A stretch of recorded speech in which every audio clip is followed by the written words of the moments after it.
राष्ट्रपति वीवी गिरी ने खुश होकर के हिंदुस्तान का सबसे शक्तिशाली आदमी के रूप में ये आधुनिक भीम की उपाधि मुझे प्रदान की थी। और आज हम आपकी बातचीत कराने वाले हैं इस गुरुकुल के संस्थापक श्री विश्वनाथ जैन जी से, जिन्हें आधुनिक भीम भी कहा जाता है। तो आखिर क्यों पड़ा इनका ये नाम आधुनिक भीम, ये उन्हीं से जानते हैं और आज हम उनका पूरा परिचय आपको देंगे और उनके जीवन से जुड़े हुए रोचक तथ्यों को भी आपके सामने रखने का प्रयास करेंगे। तो आइए बातचीत करते हैं विश्वनाथ जैन जी उर्फ आधुनिक भीम जी से। तो हमारे दर्शकों को आप स्वयं परिचय दीजिए अपना।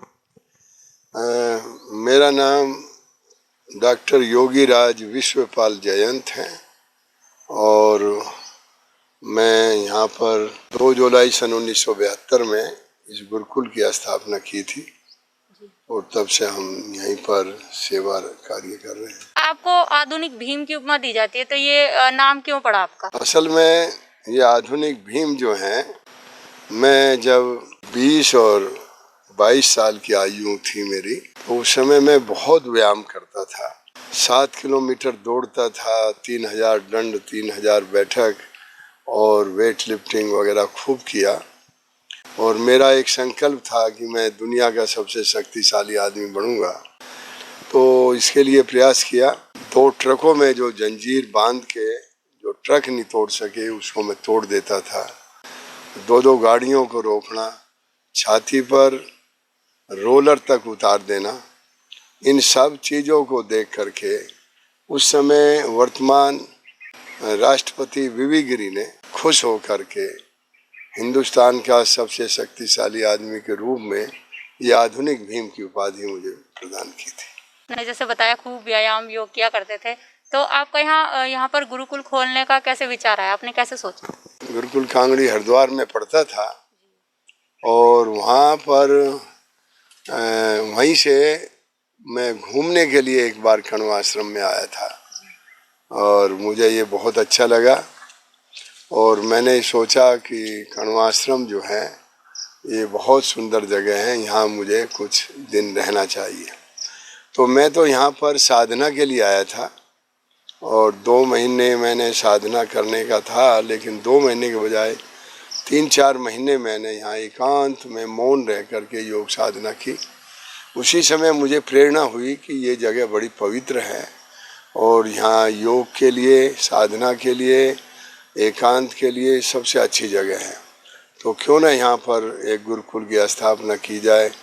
यदि यहाँ गुरुकुल न खुला तो यहाँ वाइब्रेशन जो है, उस समय ऋषियों के वाइब्रेशन जो है ये सारे नष्ट हो जाएंगे और फिर से जो है ये वातावरण ठीक नहीं रहेगा।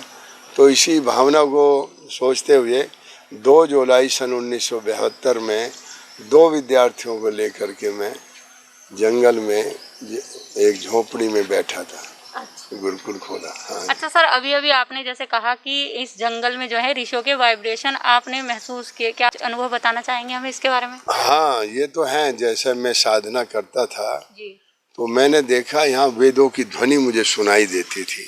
अच्छा। 2 बजे 3 बजे प्रातः ब्रह्म मुहूर्त में, तो ऐसा लगता था जैसे ऋषि मुनि योगी यहाँ पर वेद मंत्र उच्चारण कर रहे हैं। और कई बार मुझे साक्षात कुछ ऋषियों के दर्शन भी हुए।